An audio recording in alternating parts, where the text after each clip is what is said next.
بسم اللہ الرحمن الرحیم نحمده ونصلي على رسوله الکریم اما بعد بسم اللہ الرحمن الرحیم۔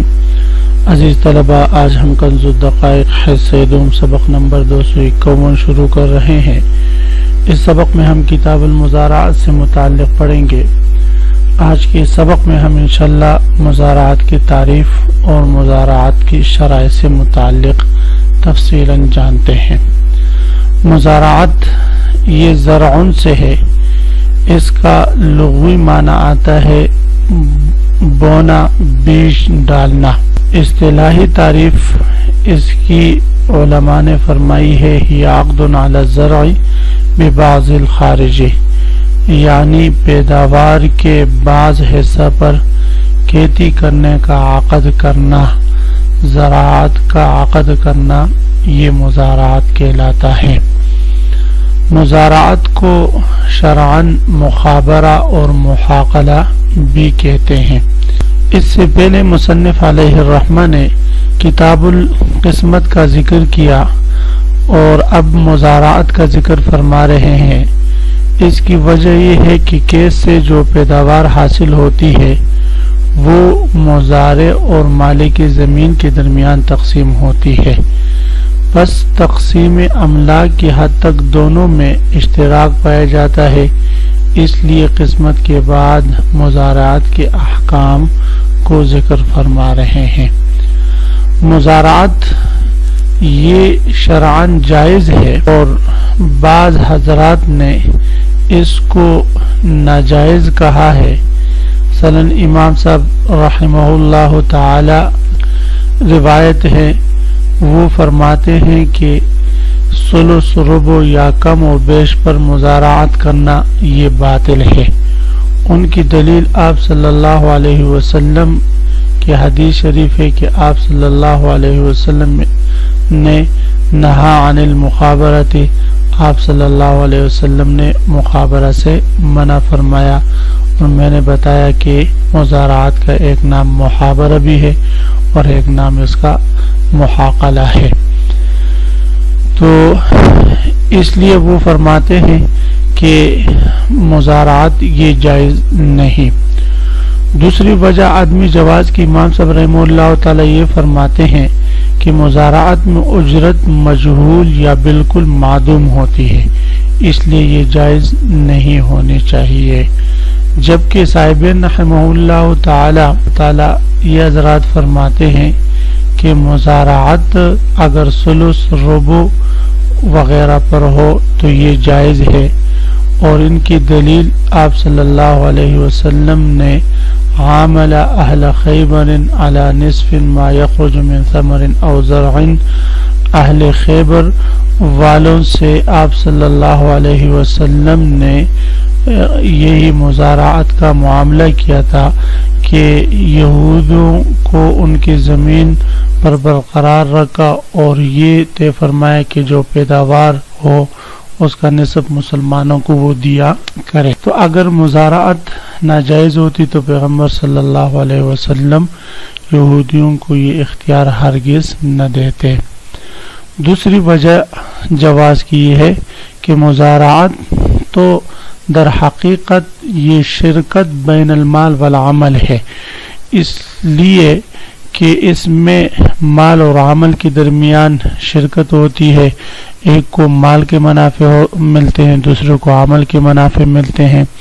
تو جس طرح مزاربت جائز ہے کہ وہاں پر بھی مال اور عمل میں شرکت ہوتی ہے، تو اسی طرح یہ بھی جائز ہوگا، یعنی صاحبین اس کو مزاربت پر قیاس کر۔ فتویٰ تعامل کی وجہ سے اور لوگوں کی ضرورت کی وجہ سے صاحبین رحمہم اللہ تعالی کے قول پر ہے۔ صاحبین رحمہم اللہ تعالی ہی کے مذہب کے مطابق مصنف علیہ الرحمہ نے مسائل ذکر کیے ہیں۔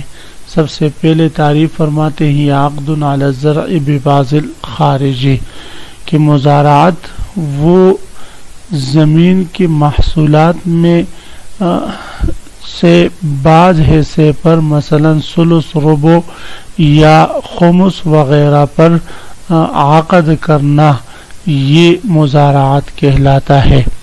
یہ شرط ہے کہ بعض پیداوار کے عوض ہو، بس اگر کل پیداوار کی شرط لگائی کہ کل پیداوار مالک کی زمین کے لیے ہوگی تو یہ مزارعات نہیں ہوگا، بلکہ استعانت بالعامل شمار ہوگی، اور گویا کہ صاحب زمین نے اس عامل سے اپنے کھیت میں اجارے کے لیے اور کاشتکاری کے لیے اس سے مدد طلب کی ہے۔ اور اگر کل پیداوار عامل کے لیے ہوں تو بھی یہ مزارعات نہیں، بلکہ گویا یوں ہو جائے گا کہ صاحب عامل نے صاحب ارض سے اس کی زمین عاریتاً دی ہے اور اس میں اپنے لیے کاشتکاری کی ہے، اور اس کی جملہ منافع وہ عامل کو ملتے ہیں۔ تو اس لیے فرمایا کہ مزارعات کی درستگی کے لیے شرط یہ ہے کہ عقد علی الزرع ببعض الخارج، زمین کے محصولات میں سے بعض پر کاشتکاری کا عقد ہو، کل پر نہ ہو، تو اس کو عقد مزارعات کہتے ہیں۔ وتصح بشرط صلاحیت الارض للزراعۃ۔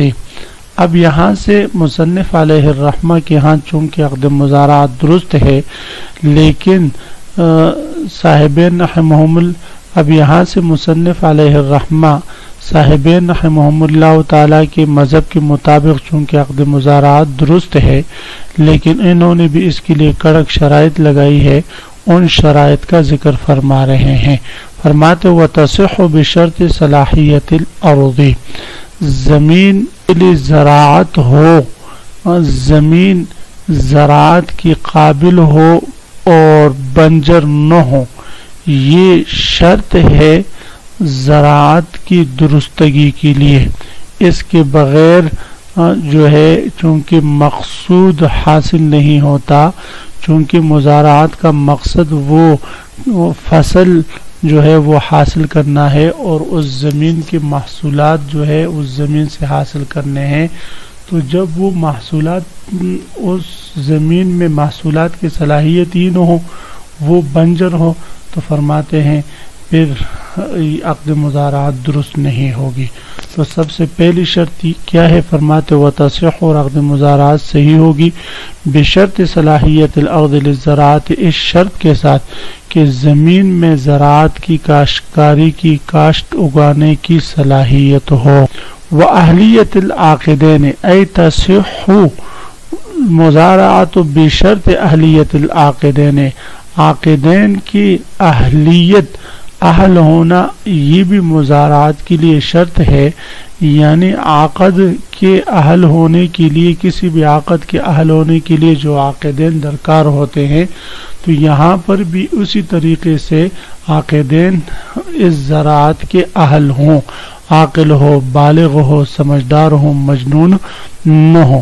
تو اس لیے فرماتے ہیں کہ زمیندار اور کاشتکار دونوں اہل عقد ہو، کیونکہ متعاقدین کی اہلیت کے بغیر عقد درست نہیں ہوتا۔ تو اس لیے فرماتے وہ اہلیت العاقدین، اور عاقدین یعنی اس صاحب ارض اور صاحب بدر، صاحب عمل، دونوں کا جو ہے اہل ہونا اس عقد کی درستگی کے لیے شرط ہے۔ تیسری شرط و بیان المدت، وتصح بشرط بیان المدت، مدت کے بیان کے شرط کے ساتھ یہ عقد مزارعات درست ہوگی، اس کے بغیر درست نہیں ہوگی۔ یعنی زراعت کی مدت بیان کرنا ضروری ہے کہ 1 سال کے لیے ہے یا 2 سال کے لیے ہے، کیونکہ مدت کے مجہول ہونے کی صورت میں یہ عقد پھر مفضی الی النزاع ہو سکتا ہے اور جھگڑے اور اختلاف کا سبب بن سکتا ہے۔ مثلا زمیندار اپنی زمین کو 6 مہینے کے بعد جلد فارغ کرنے کا کہے گا، بھئی بس 6 مہینے ہوگی میری زمین فارغ کر کے دے دو، اور مزارع یا جو عامل ہوگا وہ کہے گا بھئی ابھی تو 1 فصل کا عرصہ گزرا ہے، صبر کریں، ٹماٹر لگانے دے، صبر کریں، مٹر لگانے دے، 1-2 مہینے اور بھی ہمارے درمیان یہ زمین اور یہ مزارعات رہے گی۔ تو پھر اس صورت میں بعد میں دونوں آپس میں لڑ سکتے اختلاف کر سکتے ہیں. تو اس لیے فرماتے ہو بیان المدتی مدت کا بیان کرنا اور مدت کو پہلے سے متعین کرنا یہ ضروری ہے. ورب البذر یہ چوتھی شرط ہے کہ صاحب بذر کو متعین کرنا یہ ضروری ہے. یعنی مزارعات کی صحت کے لیے شرط ہے کہ بیج کس کی طرف سے ہوگا. صاحب بذر جو ہے اس کی تعین ضروری ہے. یہ بیان کرنا ضروری ہے کہ بیج کس کا ہوگا, زمیندار کا یا مزارع کا. اور یہ بیان کرنا ضروری اس لیے ہے تاکہ معلوم ہو جائے کہ معقود علیہ کیا ہے. اگر بیج مزارع کی طرف سے ہوگا تو معقود علیہ وہ منافع ارض ہوں گے. اگر بیج مزارع کا ہو تو مطلب یہ ہوگا کہ وہ زمین کے منافع حاصل کر رہے ہیں, اور اگر بیج زمیندار کا ہے تو مطلب یہ ہوگا کہ وہ مزارع کے منافع حاصل کر رہا ہے. تو اس لیے معقود علیہ کی تعین کے لیے صاحب بذر کی تعین یہ ضروری ہے. تو یہ چوتھی شرط ہے. اور پانچویں شرط ہے وہ جنسی ہے اے بشرط جنس البذر, بذر کی جنس بیان کرنا بھی ضروری ہے کہ وہ اس زمین میں کس چیز کو کاشت کرے گا. گندم کی کاشت کرے گا, جوار کی کاشت کرے گا, مٹر کی کاشت کرے گا یا ٹماٹر کاشت کرے گا. تو جنس بذر بیان کرنا یہ بھی ضروری ہے. وحظ الآخر اور چھٹی شرط یہ ہے کہ جس کے جانب سے بذر نہ ہو اس کا حصہ متعین کرنا ضروری ہے. یعنی جو صاحب بیج نہیں ہے اس کا حصہ متعین کرنا ضروری ہے, کیونکہ وہ اپنے حصے کا مستحق شرط کی وجہ سے ہوتا ہے. یعنی اگر صاحب بیج صاحب ارض ہے تو عامل جو اس میں کام کر رہا ہے اس شرط سے کام کر رہا ہے کہ اس کو اس کے عمل کا بدل ملے گا. اور اگر صاحب بیج وہ صاحب عمل ہے تو صاحب ارض اس کو زمین اس شرط پر دے رہا ہے کہ اس کی اجرت ملے گی. تو اس لیے فرماتے ہیں کہ جب یہ شرط ہے تو شرط کا بیان کرنا ضروری ہے. وحظ الآخر جس کا بیج نہیں تو وہ اس کا حصہ بیان کرنا یہ ضروری ہوگا. والتخلیۃ بین الارض والعامل یہ ساتویں شرط ہے کہ زمین اور عامل کے درمیان تخلیہ یہ شرط ہے عقد مزارعات کی درستگی کے لیے, صحت کے لیے. اس لیے کہ عامل اور زمین کے درمیان اگر صاحب ارض حائل رہے گا, کہے گا بھئی صبر کرے 2 دن کے بعد اس میں کاشت کرے, یا جو ہے 15 دن کے بعد کرے, یا 1 مہینہ مجھے دے دے, اس صورت میں پھر یہ عقد مزارعات درست نہیں ہوگی. والشرکت فی الخارج اور 8ویں شرط یہ ہے کہ جو کچھ اس زمین سے حاصل ہو تو زمین کی محصولات میں انتہاءً دونوں شریک ہوں. یعنی زمین سے جو کچھ بھی حاصل ہوگا تو وہ ان دونوں کے درمیان باہم اشتراک ہوگا ان کا, اور وہ دونوں کے درمیان جو ہے مشترک ہوگا.